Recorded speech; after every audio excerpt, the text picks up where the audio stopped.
პედაგოგების სერტიფიცირება გაგრძელდება. სკოლის ადმინისტრაციას მასწავლებლებთან ერთად ხელფასები გაეზრდებათ. ამ საკითხებზე განათლებისა და მეცნიერების მინისტრის მოადგილემ პედაგოგებთან შეხვედრისას განაცხადა.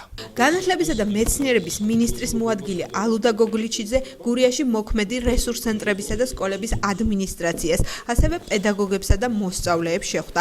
მინისტრის მოადგილემ ყველა ის სიახლე თუ ნოვაცია გააჟღერა, რომლის განხორციელებასაც განათლების უწყება სკოლების მისამართით გეგმავს. მათგან ორი მნიშვნელოვანი ინფორმაცია, რომელსაც ალუდა გოგლიჩიძე შეეხო, პედაგოგების სერტიფიცირება და მასწავლებლებისა და სკოლის ადმინისტრაციის ხელფასების მატება.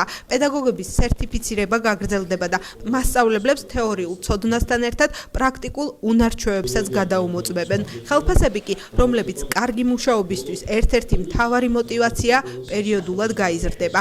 ცვლილებებს, რომელიც სკოლებში იგეგმება, ნაწილობრივ ამაზე უკვე საზოგადოება ფართოდ იცის, პედაგოგების ხელფასების მატებასთან დაკავშირებით და რაც შეეხება აი უკვე ადმინისტრაციულ ხელმძღვანელობასთან დაკავშირებით, უკვე ძალიან მნიშვნელოვანი და აქტუალური თემა იყო განხილვის დღეს და ჩვენ მივიღეთ პასუხი, რომ გადაიხედება ეს და ალბათ ხელფასების მომატება შეეხება როგორც პედაგოგებზე იყო, ასევე ადმინისტრაციულ ნაწილს. საყურადღებოა ის ფაქტი, რომ სერტიფიცირებასთან ერთად მასწავლებლებს უნდა გააჩნდეს პრაქტიკული, ანუ შეეძლოს პრაქტიკულად გაკვეთილებზე თავისი ცოდნის რეალიზება და მასწავლებლებთან ის ზუსტად ის ფორმით მიიტანა, როგორც საჭიროა თანამედროვე სწავლებისათვის. მიმდინარეობს ამ მოდელის გადახედვა, რომელმაც უნდა შეძლოს არა მარტო თეორიული ცოდნის დადგენა პედაგოგის, არამედ მისი პრაქტიკული მუშაობის შეფასებაც.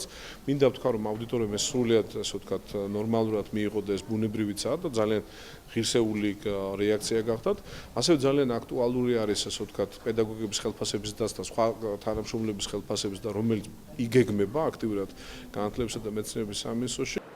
განათლების სამინისტროს წარმომადგენლები პედაგოგებთან შეხვედრებს რეგიონებში განაგრძობენ.